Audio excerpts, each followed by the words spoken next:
Hi అండి. నేను మీ శ్వేత. Welcome back to కథల పొదరిల్లు. ఈరోజు కథ 'love you my wife' episode number 35. కథను రచించిన వారు చిన్ను గారు. వాయిస్ ఓవర్ మీ శ్వేత. ఇక లేట్ చేయకుండా స్టోరీలోకి వెళ్ళిపోదాం. Nominee, try to listen. ఎందుకు నన్ను అర్థం చేసుకోవట్లేదు? నేను చెప్పేది మన కోసమే కదా. ఇన్ని రోజులు ఓపిక, ఇంకొన్ని రోజులు ఓపికగా ఉంటే మనకే బెటర్. నీకెందుకు అర్థం కావట్లేదు? నాకు అర్థం కావట్లేదా? నాకు కాదు, నీకే నేను చెప్పేది అర్థం కావట్లేదు. నువ్వు లేకపోతే నేను బ్రతకలేను. అర్థమవుతుందా? చచ్చిపోతాను.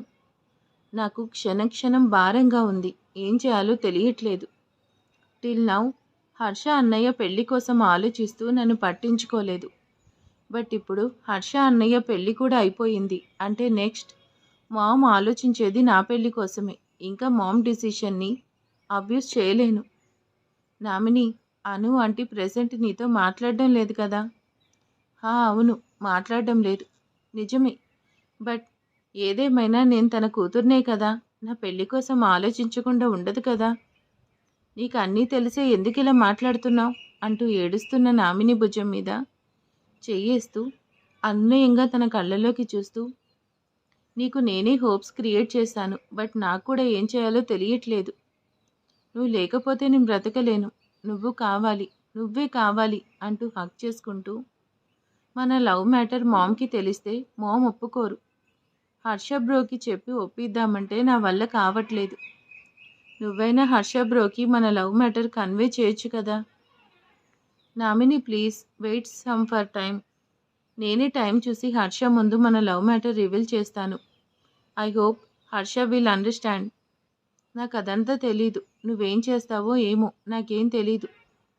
పెళ్లిపీటల మీద నా పక్కకంటూ కూర్చుంటే అది నువ్వే కావాలి. నా మెడలో తాళి అంటూ పడితే అది నువ్వే కట్టాలి. అంటూ జరగకపోతే నా మెడలో పడేది తాళి కాదు, ఉరితాడు అంటూ ఏడుస్తూ అక్కడి నుంచి వెళ్ళిపోతుంటే తన బాధను చూస్తూనే ఏం చేయలేక మౌనంగా చూస్తుండిపోయాడు. శేఖర్ గారు, మీరేంటి ఇంత లేటుగా వచ్చారు? మీరు వెళ్ళిన పని ఏమైంది? కవిత, నేనెంత ట్రై చేసినా ఈ ఏజ్లో జాబ్ ఏం చేస్తారంటూ అందరూ నవ్వుతున్నారు. కానీ ఒక్కరు కూడా జాబ్ ఇవ్వట్లేదు. జానకి, హర్షబాబు వచ్చారు. ఇదంతా తెలిస్తే బాగోదు. మీరేం మాట్లాడకండి, పదండి అంటూ వెనక్కి తిరిగేసరికి హర్షను అక్కడ చూసేసరికి కవిత తన టెన్షన్ని కవర్ చేస్తూ, హర్షబాబు నువ్వెప్పుడొచ్చావు? ఏమైనా కావాలా అంటూ అడుగుతుంది. హర్ష కవిత దగ్గరకు వచ్చి తన హ్యాండ్స్ని పట్టుకుంటూ, ఆంటీ, మీ అమ్మాయిని పెళ్లి చేసుకోవడానికంటే ముందు మనం ఫ్రెండ్స్ అండ్ మీ ప్రాబ్లమ్స్ అన్నీ నాతో షేర్ చేసుకున్నారు. బట్ ఎందుకు ఇప్పుడు ఇలా హైడ్ చేస్తున్నారు? హర్షబాబు, నువ్వేం మాట్లాడుతున్నావు? నేనేం హైడ్ చేశాను? అంతా బాగానే ఉంది కదా.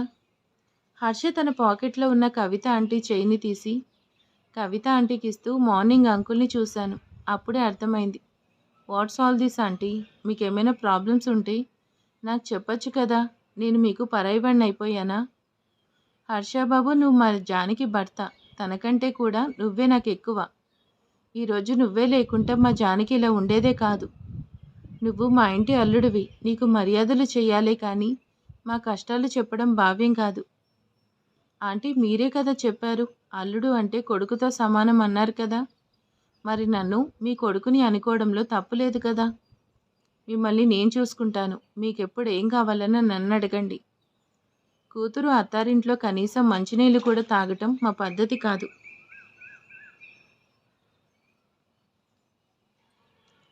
అలాంటిది మిమ్మల్ని ఎలా హెల్ప్ అడుగుతాం? ఉఫ్, ఓకే ఫైన్. అంకుల్కి జాబ్ కావాలి అంతేగా. మీరు రేపు ఈ అడ్రస్కి రండి, మీకు జాబ్ కన్ఫర్మ్ అవుతుంది. ఆంటీ, ఇది నా ఫ్రెండ్ కంపెనీ, మీకు ఎలాంటి ప్రాబ్లం లేదు కదా అంటూ హర్ష అనేసరికి కవిత హర్ష చెంపను తడుముతూ నవ్వుతుంది. హర్షబాబు, ఇప్పుడు జరిగిందంతా జానకికి తెలిస్తే?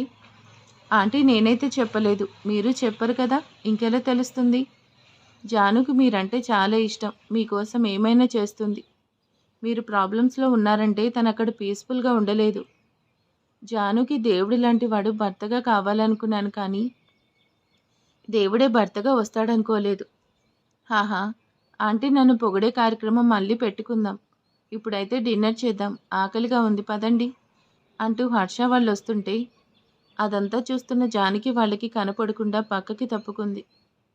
ఆ రోజు నైట్, అమ్మ ఇప్పుడు ఈ మల్లెపూలు పెట్టుకోకపోతే ఏమైంది? ఇదంతా ఇప్పుడు అవసరమా? నన్నెందుకు ఇలా రెడీ చేస్తున్నావు? జాను భర్త మనకి నచ్చినట్టు ఉండడమే కాదు, భార్యగా తనకి నచ్చినట్టు కూడా ఉండాలి కదా.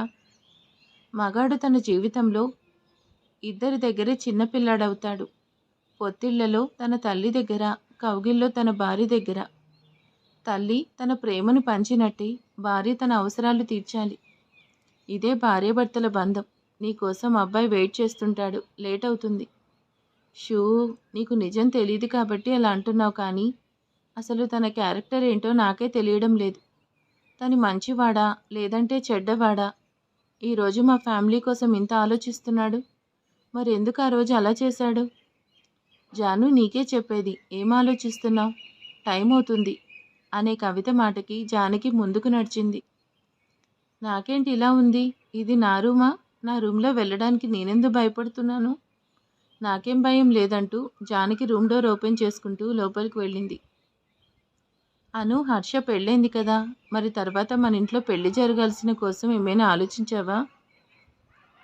ఆనంద్ గారు, ఇప్పటికే చాలా లేట్ అయింది కదా, రెస్ట్ తీసుకోండి. అను, ఈరోజు నువ్వేం చెప్పినా నేను వినేదేం లేదు. నామినీ కోసం ఏమైనా ఆలోచించేది ఉందా? ఇప్పటికే తనని అలా చూడలేకపోతున్నాను. నామిని పెళ్లి చేస్తే తన లైఫ్ తను చూసుకుంటుంది కదా. నీ కూతురు ఫస్ట్ కూతుర్లా ఎలా ఉండాలో నేర్చుకుంటే అప్పుడు భార్య ఎలా ఉండాలో మనం చెప్పొచ్చు. కానీ నీ కూతురు ఎప్పుడు నాకు అలా కనిపించలేదు. అను, తను మన ఆడపిల్ల, తనని బాధ పెట్టడం న్యాయమా? ఆనంద్ గారు, తప్పు చేస్తే ఎవరికైనా శిక్ష ఒక్కటే కదా. తను చేసిన తప్పు తనకి తెలిసే వరకు తనని చూస్తూ మనకి ఆ బాధ తప్పదు. తన మీద కోపం చూపిస్తూ కఠినంగా ఉన్నానంటే కారణం నామిని అంటే నాకు ఇష్టం లేదని కాదు, తను నా కూతురే. కానీ కూతురు కాబట్టి తన తప్పుని సమర్థించలేం కదా. ఈరోజు తనని సమర్థిస్తే తనని చూసి మరొకరు తప్పు చేస్తారు. ఈ అనసూయ ప్రాణం ఉండగా నందనవనంలో తప్పు జరగకూడదు. తప్పు చేసిన వాళ్ళు అడుగు పడకూడదు. జాను, ఏంటి డోర్ దగ్గర ఆగిపోయావు? ఇప్పుడేంటి, నిన్ను స్పెషల్గా పిలవాలా?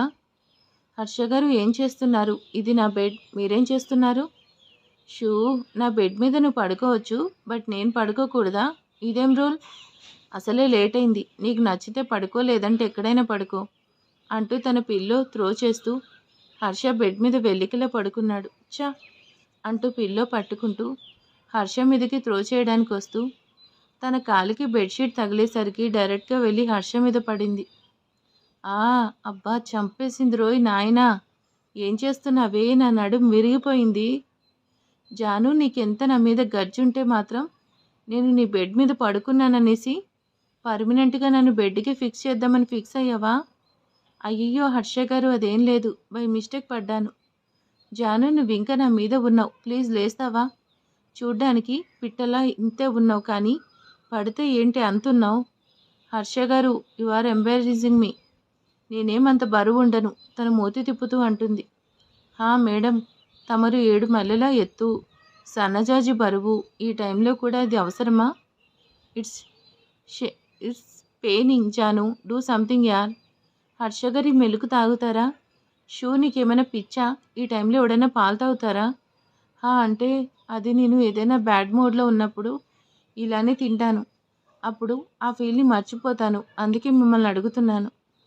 షూర్, నాకు నీకెంత మెంటల్ లేదు కదా. ప్లీజ్, నీ పిచ్చి పిచ్చి తెలివితేటలు అప్లై చేయకుండా ప్లీజ్ కమ్, కాస్త బామ్ అప్లై చేస్తావా? జానకి బామ్ తీసుకుని హర్ష ఎదురుగా పెట్టింది. ఓయ్, నేను ఏ పొజిషన్లో ఉన్నాను? నా వల్ల అవుతుందా? ఏం చూస్తున్నావు? అప్లై చేయి. నేనా? నెవ్వర్. నేను నిన్ను పట్టుకోవడం, నా లిటిల్ ఫింగర్ కూడా నిన్ను టచ్ చేయనివ్వను. ఓ రియల్లీ? ఇప్పుడు నా సౌండ్స్కి ఆంటీ వస్తుంది కదా, తనే నువ్వేం చేయాలో చెప్తుంది. వామ్మో, ఇప్పుడు అమ్మ వచ్చిందంటే నా పనంతే అనుకుంటూ వద్దు వద్దు అలా అరవకు, నేనే చేస్తాను అంటూ జానకి హర్ష దగ్గరికి వచ్చి కాస్త ఇబ్బంది పడుతూనే హర్ష హిప్ మీద బామ్ అప్లై చేస్తుంది. హర్ష గారు, నేను మిమ్మల్ని ఒకటి అడిగితే నిజం చెప్తారా, అబద్ధం చెప్తారా? జాను, బేసిక్లీ నీకు నేను చెప్పేదానిలో నిజం అబద్ధం అని వేరియేషన్ కూడా తెలుస్తుందా? హర్ష గారు బేసిక్లీ నాకు అలా తెలిసిపోతుంది అంతేలే. ఫస్ట్ మీరు చెప్తే నాకు తెలుస్తుంది. నేను చెప్పాలంటే ఫస్ట్ నువ్వు అడగాలి కదా. అడగకుండా తెలియడానికి నేనేం ఫ్యూచర్ తెలిసిన జ్ఞానిని, మహాజ్ఞానిని కాదు కదా. హర్ష గారు మీరు ఇప్పుడు ఇదంతా ఎందుకు చేస్తున్నారు? What do you mean? I can't get that. దెబ్బ తగిలితే ఇలా కాకుండా ఇంకెలా రియాక్ట్ అవ్వాలి?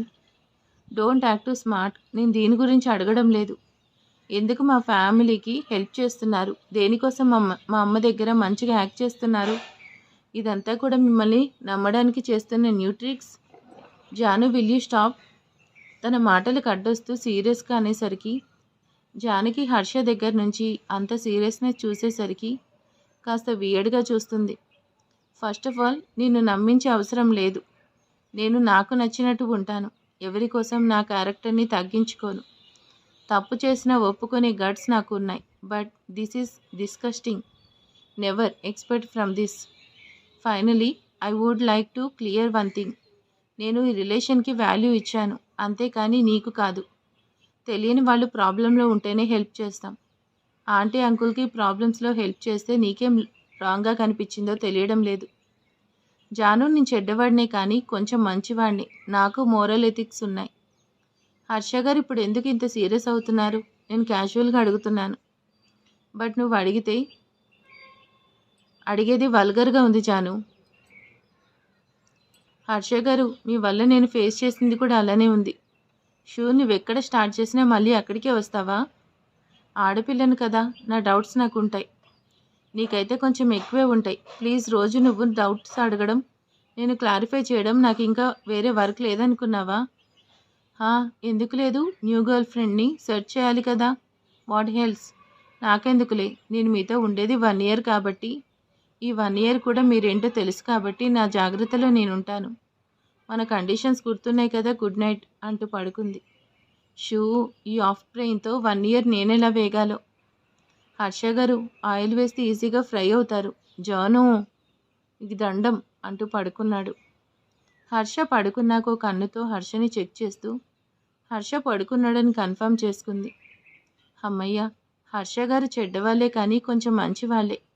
బట్ తనకి ఛాన్స్ ఇవ్వకూడదు. నేను ఇలా టఫ్గా ఉంటేనే లైన్లో ఉంటాడు. ఈ 1 year తనని లైన్ దాటనివ్వకూడదు అనుకుంటూ హర్ష పక్కనే పిల్లో సెట్ చేస్తూ పడుకుంది. నెక్స్ట్ డే మార్నింగ్ తన ఫేస్ మీద ఏదో చిన్నగా తగులుతున్నట్టుంటే తన ఫేస్ మీద ఉన్నదాన్ని పక్కకు తీస్తూ కళ్ళు తెరిచాడు. హర్ష తన చేతిలో ఉన్న పళ్ళుని చూస్తూ ఇదేంటి నా మీద ఇంత వెయిట్ అంటూ తన మీద పూర్తిగా తనను హక్ చేసుకుని పడుకున్న జానకిని కళ్ళు పెద్దవి చేసి చూస్తున్నాడు. ఈ దెయ్యమేంటి నన్ను పట్టుకుంది? ఇప్పుడు లేచిందంటే మళ్ళీ నేనే ఏదో చేశానని గొడవ పెడుతుంది. పొద్దున్న ఇదంతా అవసరమా? తను లేచేలోపు తనను సరిగ్గా పడుకోబెట్టాలి అనుకుంటూ జానకిని పక్కకు జరుపుతుంటే జానకి మళ్ళీ తన ఎద మీద పడుకుంటే హర్ష తనని పట్టుకుంటూ పక్కన పడుకోబెట్టాడు. తన శారీ పైట మొత్తం పక్కకు జరిగి అచేతనంగా తనకు అనిపిస్తుంటే హర్ష కళ్ళు మూసుకుంటూ తన పైటని జానకి మీద వేయబోతుంటే అప్పుడే కళ్ళు తెరిచిన జానకి తన దగ్గరికి వస్తున్న హర్షని తన చేతిలో పైటని చూడగానే ఏం చేస్తున్నారు అనే జానకి మాటకి హర్ష ఇన్వాల్వ్ అవుతూ తన మీద పడేసరికి ఇద్దరు లిప్స్ లైట్గా టచ్ అయ్యేసరికి జానకి హర్ష ఇద్దరూ షాక్గా చూసుకుంటుంటారు.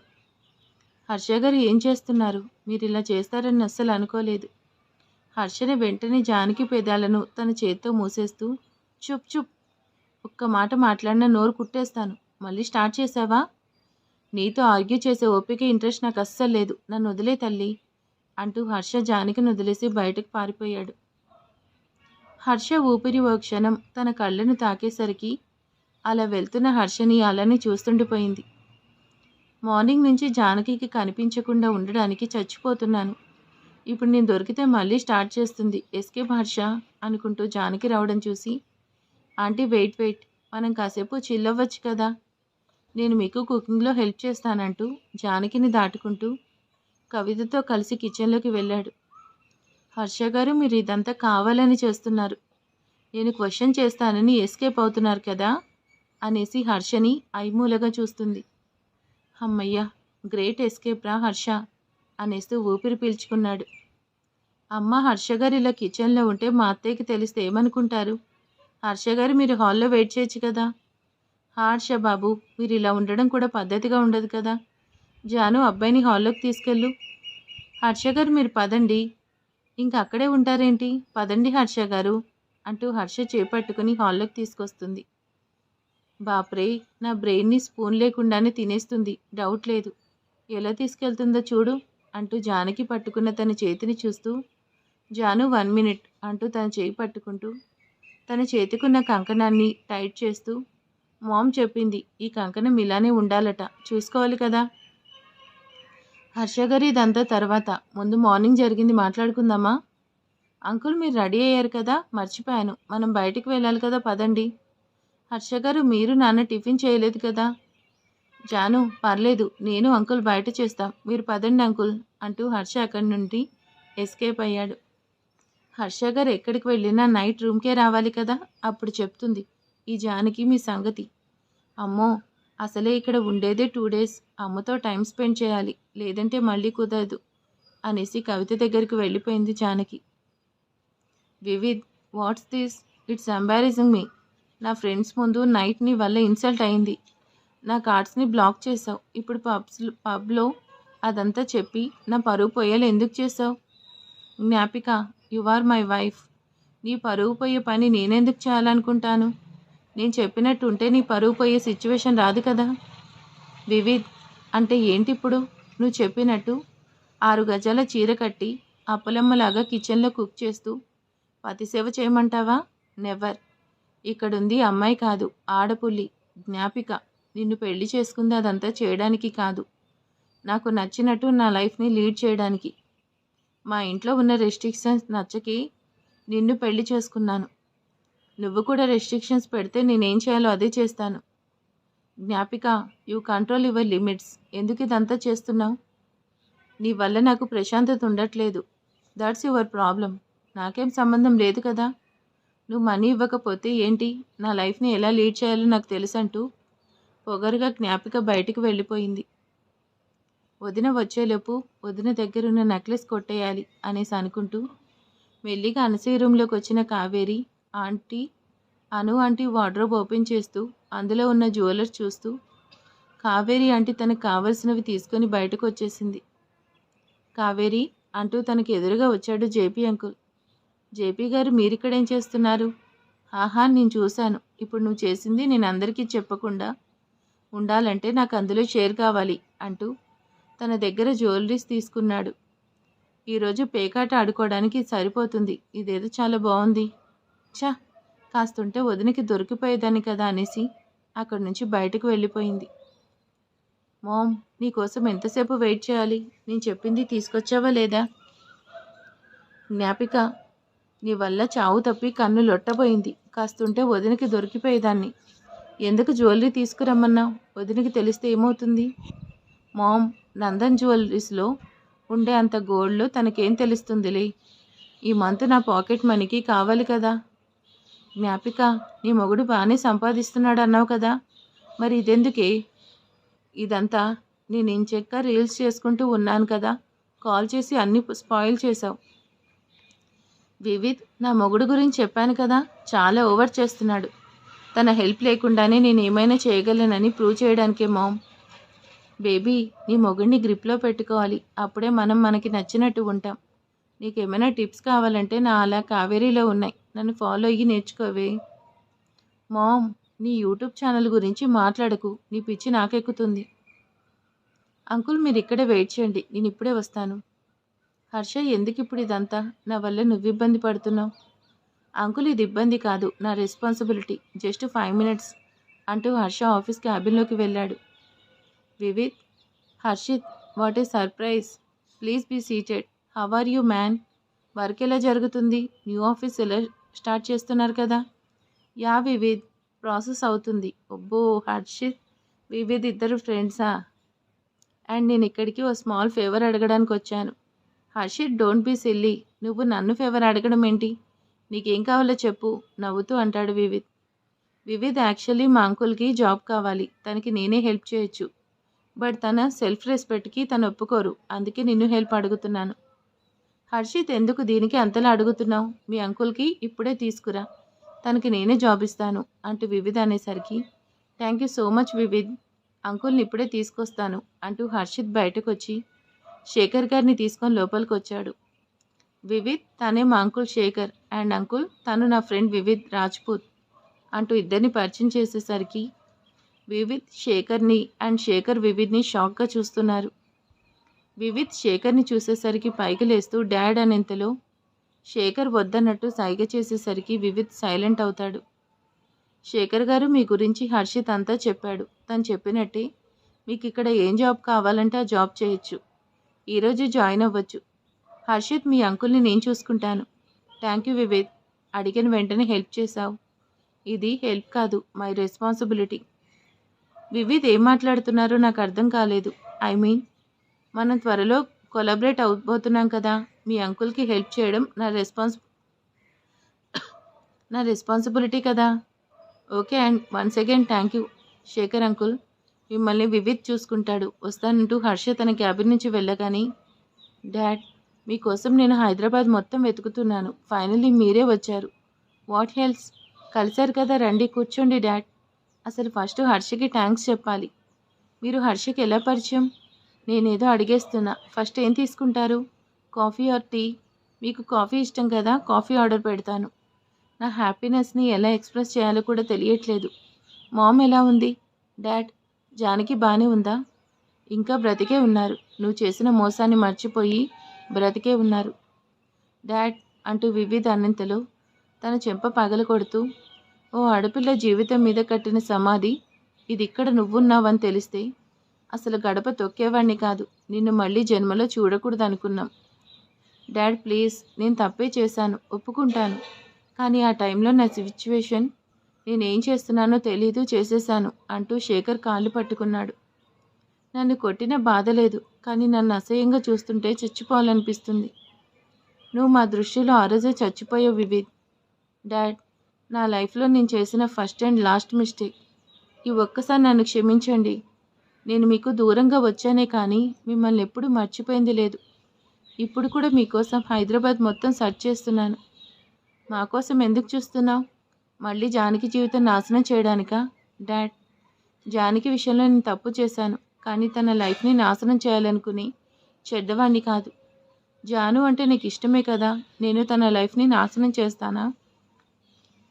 జానకి మెడలో తాళి కట్టి పెళ్లిపీటల మీద డివోర్స్ పేపర్స్ ఇచ్చావు. అంతకంటే ఇంకేం చేయాలి?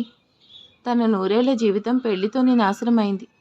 అదే పెళ్లితో మళ్ళీ తనకి కొత్త జీవితం మొదలైంది. డాడ్, ఏమంటున్నారు? అంటే జానకికి పెళ్ళైంది. ఇప్పుడు వచ్చిన హర్షని తన భర్త. నీ వల్ల జానకి జీవితంలో మళ్ళీ కల్లోలం మొదలవటం నాకు ఇష్టం లేదు. హర్ష మంచివాడు, మంచి మనసున్నవాడు. అన్నిటికంటే ముందు నీలాగా భార్యను వదిలేసేవాడు కాదు. తనకి నువ్వే మా కొడుకు, జానకి మొదటి భర్త అని తెలియకూడదు. నీ వల్ల జానకి జీవితం మళ్ళీ నాశనం అయిందంటే కవిత ఇంకా ప్రాణాలతో మిగలదు. జానకి పెళ్ళయిందా డాడ్? నాకు చాలా సంతోషంగా ఉంది. హర్ష మంచివాడు, మన జానుకి కరెక్ట్ పేరు. డాడ్, ఇప్పుడు మీరు చెప్పినట్టే హర్ష దగ్గర ఈ నిజాన్ని దాచేస్తాను. మీరే నా కన్న తండ్రి అనే నిజాన్ని బయట పెట్టను. కానీ ప్లీజ్, మీరు ఇక్కడే జాబ్ చేయండి. మీకు కొడుగ్గా నేనేం చేయలేదు. కనీసం బయటవాడిలా అన్నా మీకు సహాయం చేస్తాను ప్లీజ్. ఈ ఒక్కదానికి ఒప్పుకోండి dad. I swear on you. నా వల్ల జానకి లైఫ్లో మళ్ళీ ఎలాంటి డిస్టర్బెన్స్ రేజ్ అవ్వదు. వివిధ్, నీ వల్ల మళ్ళీ జానకి బాధపడితే నిన్ను మీ అమ్మ జన్మలో క్షమించదు అంటూ శేఖర్ అనేసరికి బాధగా తన తండ్రి వైపు చూస్తున్నాడు వివిధ్. సో మళ్ళీ ఇక్కడ శేఖర్ జాబ్ చేస్తాడా లేదా, మరి ఇక తర్వాత ఏం జరగబోతుంది అనేది నెక్స్ట్ పార్ట్లో చూద్దాం. ఈరోజు వీడియో ఎలా ఉందో ప్లీజ్ కామెంట్ చేసేయండి, లైక్ చేయండి. Thank you.